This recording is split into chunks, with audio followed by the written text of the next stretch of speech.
Joining me now to unpack it all is Debbie Degroff, researcher and author of Behind the Covers, What's Inside Children's Books.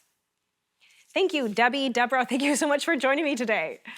Thank you for having me. Okay, so this is a fascinating topic. I'm a mother of 5, so I'm always very on top of my kids to see what they're reading and make sure they're reading good stuff. And, you know, they have those Kobo readers, so they're borrowing books from the library. Sometimes, though, things, get past me, and I'm wondering, whoa, what are you reading?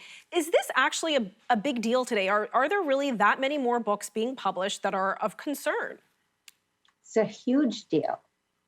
It's a huge deal. And so many parents, I think they're hung up on what the profanity and the sex is, but they don't realize the indoctrination.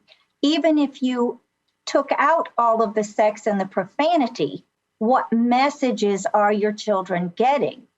And, you can be attentive to your kids and be around them every second of the day.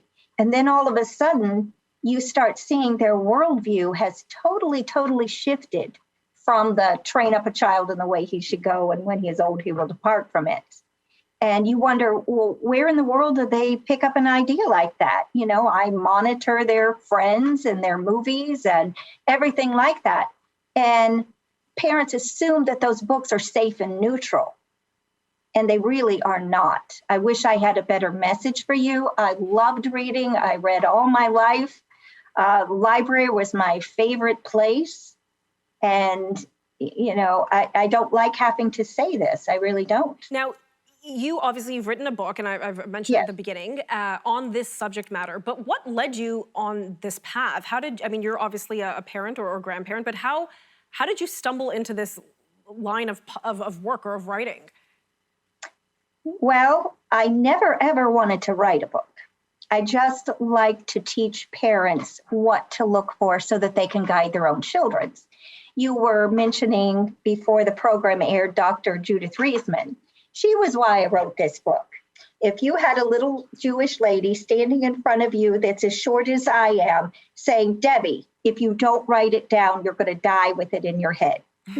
And that's where the book started. But I actually started over 35 years ago. My first son was learning to read, and we started going to the library. It was easy to begin with to direct him because I read and read and read as a child.